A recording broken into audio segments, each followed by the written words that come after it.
I'd like to introduce myself, first of all. My name is Jonathan Bowdler. I'm the head of regulatory compliance at International Compliance Training. I think it's a little bit unfair that I haven't been introduced by someone else and therefore have not had a round of applause, so if you don't mind. Thank you very much. Okay, for the next 30 minutes or so, my job now is obviously to follow in Lee's footsteps and talk to you a little bit about the governance, risk and compliance qualifications. First of all, just let's get this nice and clear. With your little forms in front of you, you will have seen the different levels. The first two levels, the certificate and the advanced certificate, are in compliance. The third and fourth level, the diploma and the professional postgraduate diploma, are in governance, risk and compliance. Now, that doesn't mean we don't talk about governance and risk when we're doing the compliance qualifications. It's a reflection of the importance of risk management and the importance of corporate governance. The more senior you become and the more detailed the qualifications become. So that's just that out of the way initially. First slide I've got on here refers to our lovely recent Brexit vote. And the reason that's number one slide is just to bring home the fact that if you work in the area of regulatory compliance, you are a change manager. You cannot escape that fact. In fact, if there wasn't regulatory change, after a little while of getting systems and controls in place to deal with the existing environment, you would, in fact, be out of a job. It's change and developments that continue our role going forward, and this is why our roles do change so often. Our job titles change probably annually. Our actual roles might change within every couple of years. And it's change and what that change represents in terms of challenges and opportunities for your business that the compliance qualifications look at. So, why is it such an exciting time in governance, risk and compliance? I'm not ashamed to say I'm excited about compliance, although I am usually a bit careful about what the audience is when I'm saying it. I can say it to you guys because you obviously have an interest. If you say it when you're with your friends who might be plumbers and footballers and other things, then it might sound a little bit sad. But I love compliance and regulatory change because it gives us an opportunity to actually improve the behavior of the organizations we work with, to deal with previous mistakes, and actually, if we get it right, give our organizations some form of competitive advantage. Compliance is not just about complying with rules. Compliance is about helping your organization be successful in a heavily regulated industry. So the role of the compliance professional over the last 20 years has changed considerably from being that person who is an expert on the legislation and can tell the firm what they are supposed to do and what they can't do, to now being a trusted advisor. Somebody who can help the business achieve its objectives despite the fact that the business may be pushing back and may consider regulation as getting in their way. When I started in compliance in 2001, I was immediately christened the Business Prevention Unit, and I could understand why, particularly now when I look back on it. But even though that was 15 years ago, I know that many people doing our courses still find themselves in that position, particularly in a firm that is newly regulated. Because if you haven't been regulated in the past, most people outside of our area see regulation as getting in the way. So another key element of the role of a compliance professional is to educate. And you can't educate unless you know what you're talking about. So you also have to be an expert in your area. So the developments we've been seeing recently are these changes to the regulatory environment. And it's not just legislation and regulation that changes. It's the approach to it that changes. It's how important it is to the economy, where it stands on the political agenda. We have a change of government, and we have a change in the way in which we're regulated. We even have changes in just sort of ministers and prime ministers and the Chancellor of the Exchequer, and we see that the head of the regulators get new instructions. They're asked to behave in different ways. And all of this affects the regulatory environment within which your firm is working. So whilst our qualifications do look at the legislation and the regulation, the key elements, the things that are most important, a lot of the compliance qualifications are also then focusing on understanding how we influence those we work with. The best compliance professionals are the best communicators. The people who can take that knowledge, which is important, but then translate it in such a way that you demonstrate the benefits of what you're doing to your organization. And it's nearly always because there has been change of some kind. One of the key changes we have seen, which began post-credit crisis, but certainly was massively picked up when we moved into the area of the Financial Conduct Authority and the Prudential Regulatory Authority, was this focus on behaviour. First question to the audience. Who can tell me what the name is of the main financial services regulator in the UK today? Just shout it out. You're all wrong. When you say FCA, you're telling me 3 letters. That is not their name. What's their name? And what's the important word? Conduct. What is the best simile for conduct? The clue is in their title. Okay? They're not hanging about. We are the Financial Conduct Authority. This is how we expect you to behave. Yes, there's thousands of detailed rules. How many principles are there? Well done. One strong voice. Can you tell me what they are? No, that would be a bit cruel. Okay? Did you know every single enforcement case since 2006 has had a principle breach? Every one. Forget all the rules. Just comply with the principles. You will not go into enforcement. Don't do that. But what it does is it gives us a focus on it's about the principles. And again, the way in which regulation is changing is focusing on these very broad rules. That's all a principle is, a broad rule. You will act with integrity. You will treat your customers fairly. You will be open and honest in your communications. So the nature of what we do, the focus on behaviour, is significant. We've also got to think about, therefore, the impact this has upon us. When I started, back in 2001 again, we were sat in a little office on the 3rd floor of a building, and if I wanted to, I could spend all day in there, writing policies, checking things off, signing things off, and then just tootle off home without seeing any of my colleagues in the business. Nowadays, you are expected to walk the floor. You are expected to attend all relevant meetings. You are expected to put yourself forward, and you expect others to ask you for your advice and your guidance. You have to be part of the business's management, and you have to contribute to the success of the business. You don't work for the regulator. You are working for your firm, albeit your particular role is to make sure they do not fall foul of the regulatory environment. The role of the compliance officer themselves has changed massively. So far this morning, I've had perhaps about a dozen one-to-one conversations, and actually about 8 of those people have been lawyers, qualified lawyers, looking at potentially what you would consider maybe a sideways move into a compliance-type role is. And I've been honest with them. My workshop number 1, when I stand up in front of a new group of people, I'll ask them, put your hand up if you're a lawyer. So how many people here are qualified lawyers? Hands up. Come on, don't be shy. Right, lawyers make crack compliance officers. The exceptions being those who do ICA qualifications, because most don't. Knowing the difference between being a lawyer and a legal advisor and a compliance officer is critical. Compliance is a very pragmatic, people-focused role. It's about influencing people. It's about understanding people's motivations. It's about finding solutions. Of course you need legal brains in compliance functions, but you also need to think like a salesperson. You need to think like an operational person, like a marketing person. And again, this is one of the joys of working in compliance. You get that huge oversight of the entire business.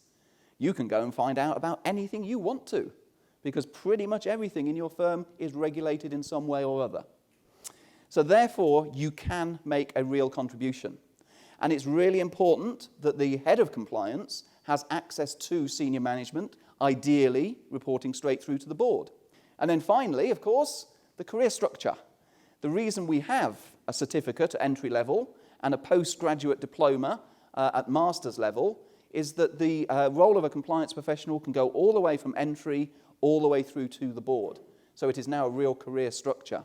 And having worked in compliance myself for 15 years and with ICT for the last 8, I can safely say the quality of the delegates has increased over the years, year on year on year, as more talented people become aware that being a compliance officer is actually a really skilled professional role.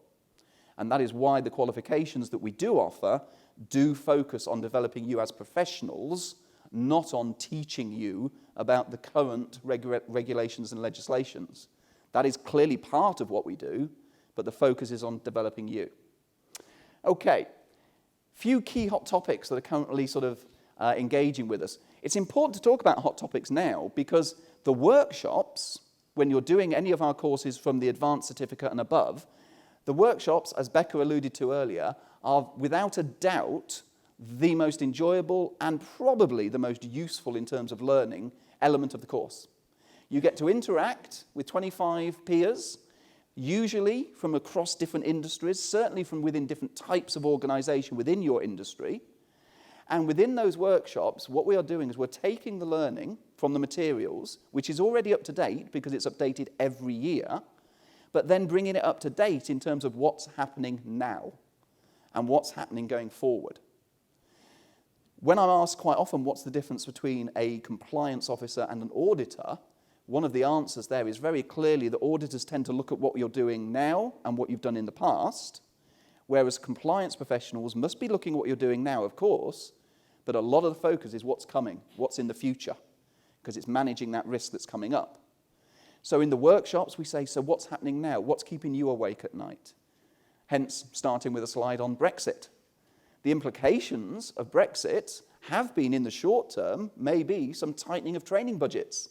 So well done for all of you who have convinced your businesses to pay for one of our qualifications. But what it will definitely do is increase the amount of regulatory change and development in the next 5 years. So some of the current hot topics include the power/independence of the regulator.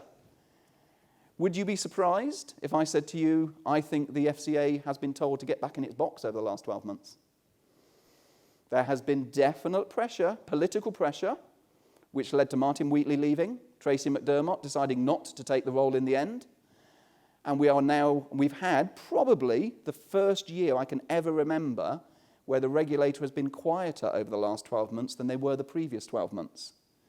Now, that's dangerous for us because the regulation hasn't changed, the requirement to be compliant hasn't changed, but I know some of your senior managers might be taking their eye off the regulatory ball a little bit because things have gone a bit quieter, because they might even be aware that there's political pressure on our lead regulators.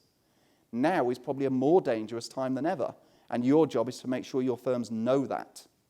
In fact, on the economic cycle, as you come out of recession and firms start to grow and everything begins to look rosy, the risk of regulatory issues increases because the pressure, commercial pressures increase.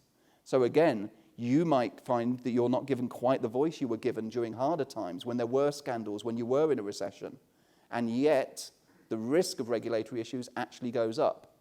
Of course, the Brexit vote's thrown that into complete confusion, because instead of the expected growth, we now assume there might be another recession, but we don't know. And part of what we do in compliance is trying to understand and second guess to a degree what might be coming. So we look back, we look at where we are, we try and work out what's coming up. Another key area is the focus on the senior management themselves, making sure individuals are held to account for their decisions.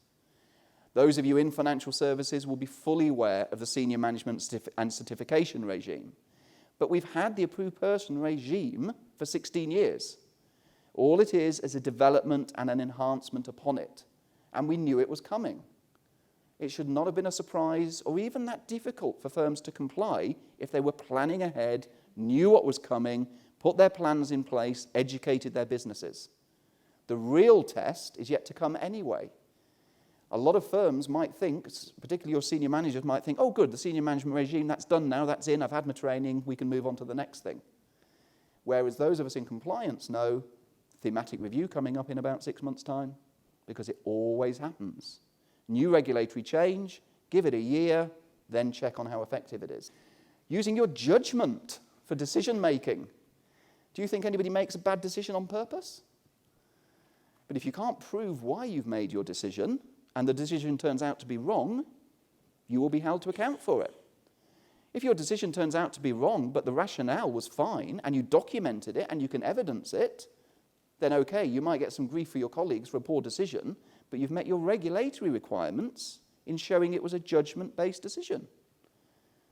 But does the rest of your business know this? We have just launched a specialist certificate in managing conduct risk. Do you think we would have done that if the regulator wasn't going on and on and on about conduct? We're reflecting the regulator's needs. Conduct has always been there as a risk. Treating your customers fairly, going back 10, 15 years, was one of the FSA's old projects.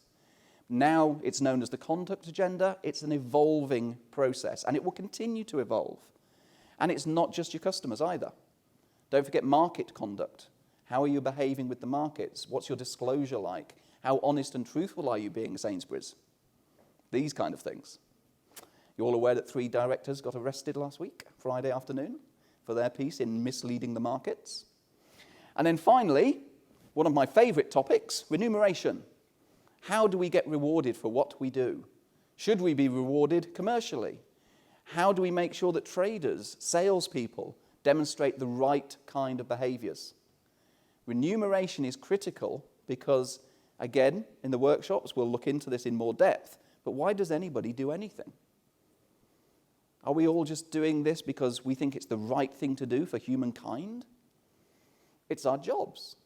Hopefully we enjoy it and we're in the career that suits us, but we need to be rewarded for it, and remuneration changes our behaviour. And therefore it's a key tool in changing the behaviour in your organisations. Okay, the key areas of focus on the course itself. What does the syllabus look like? Understanding the big picture, the full regulatory environment. The key influencer in the UK on financial services is the media. It's not the government, it's not the regulator, it's the media. Anybody want to argue with me? Perhaps not now, but we have those debates in the workshops. We also then say, so what is effective governance, risk and compliance? And how does it support the success of the business? One very simple example would be if I were to talk about corporate governance. The purpose of corporate governance is one thing and one thing only: to improve decision-making in your business. Now, is your business going to be more successful if it improves its decision-making? If it makes less wrong decisions? If it understands why it made good decisions? Of course it is. Good governance equals good business in a way which is undeniable. How you use your resources, we examine the role of compliance, the activities that need to be carried out, which ones carry the greatest benefits, where should you focus your resources and why. By the way, why is my favourite word in the world. And on all of the courses that we run, the key word in workshops, in exam questions, in any sort of webinar, any answer anybody gives me, my response will be, interesting answer, why? It's the why that demonstrates your understanding, and from an ICA assessment point of view, that gets you the good marks. There's a little tip. Implementing effective governance is all well and good, writing controls, understanding the environment, making sure that what you've done is right. How do you get people to actually do what you've asked them to do, willingly see the benefits of it, and embed compliance into the business? The compliance function is not responsible for the firm's compliance. Every individual in the business is responsible for the firm's compliance. How do you get them to take that responsibility on board? Because they won't want it unless you can show them a benefit for doing it. And then for yourself, individually, a lot of the key skills required by a modern compliance professional are soft skills. Having the technical knowledge, the understanding of the regulatory environment and the legislation and regulation has to almost be a given. To be an effective compliance officer, you've got to understand people. Why is that director behaving in that way? Why is that salesperson saying this to me? And therefore, communication skills are critical. Understanding what people want from you and then being able to demonstrate what you can give to them in return. Absolutely critical. So we look at the skills and we look at your individual skills and how you can maximize and build upon your strengths and how you can potentially then develop your development areas, your weaknesses, if you like. You're not supposed to say weaknesses, are you? Rubbish. Maximize your strengths, address your weaknesses. And then finally, The whole course, we try and make sure is as practical and pragmatic and relevant as possible. As well as dealing with what's going on today and what's coming in the future, we look at what's going on in your firms and say, right, well, how can you improve that? What next action could you take next week to see improvements in that area? Quite often the assignments are written in such a way that you can use the assignment to actually bring around change in your firm. From what you learn writing that assignment, you can then go back to the business and create change that we will see direct improvements. So if any of you are struggling to get your firm to pay for these courses, they will pay for themselves so quickly in terms of what you learn and what you bring back to the business. Okay, so which qualifications should you do? I've got the full range of qualifications here, and as Phil said earlier, it's very difficult as a group to say which is the right one for you. Certification is entry, it's understanding what is compliance, what's the regulatory environment look like, what do I need to know, how can I manage regulatory compliance in my business. The advanced certificate level is very much about being a practitioner. What should I be doing on a day-to-day basis? If you already work in compliance, chances are the certificate level is probably not for you because you already have some understanding, and so you'd be looking at the advanced certificate or the diploma. The diploma is about managing governance, risk and compliance. So it's more about if you have responsibility for others or you're trying to communicate and push compliance out into the business, beginning to show the benefits, the rationale for what you're doing. And then the postgraduate is for leaders, for people with 10 years experience, 3 at a senior level, right at the cutting edge of trying to make compliance a real contributor to the strategic success of your business. So hopefully that gives you a little bit of understanding, and you can see we have three different areas at the advanced certificate level. And again, I can only really recommend you look at the syllabus. Look at the topics covered to determine which is the correct one for you. I had a queue of people waiting for me at the last break. No doubt I'll have a queue of people waiting for me at the next break. But ask me if you're stuck at all. You can also, if you don't get to speak to any of us today, come through on the via email or via the telephones to ICT at any time. We will guide you in the right direction. But at the end of the day, it has to be your decision. Okay? But we'll try and put you in the right place. Okay. This is an example of those assignments. So in the same way that Lee gave you an example of a case where Mr. E sneakily controlled 40% of his business, we might set you an exercise or even develop it into an assignment to say, you now have a free hand to design your own compliance function. How would you structure it? And why would you structure it in that way? What kind of roles would you have? What kind of responsibilities? What kind of resources do you need to develop this compliance function to manage your firm's regulatory risk? And we would normally actually do this as a group exercise and perhaps have 4 or 5 answers to it, which we would then compare in the room. And we'd look at for similarities and differences in approach. And by the end of the exercise, you're going away with new ideas. How could we structure things differently? And my challenge with this exercise is also, you should be doing this as part of your day job anyway. If you're running a compliance function, at least once a year, sit down, blank sheet of paper, design your perfect compliance function, and then compare it to what you've already got. And if they're not the same, you've got a job to do. So hopefully this sort of shows how practical and pragmatic the course can be as well, to bring all these things together. Okay, a couple of nice quotes on there, which we didn't have to pay any money for. They are genuine, although not attributed. The people who do our courses, the best source of new delegates is by recommendation. I'm sure a lot of you are here today because people have suggested you come along and find out more. So please do talk to previous delegates as much as you can. And then finally, the governance, risk and compliance team is me and my colleague Rod, who is currently teaching today because we have a very busy day. So unfortunately, I am the only GRC person here today. I will do my best to try and speak to everybody. But as I say, I'm more than happy to pick up after the after today's session as well by telephone or email or however you want to speak to.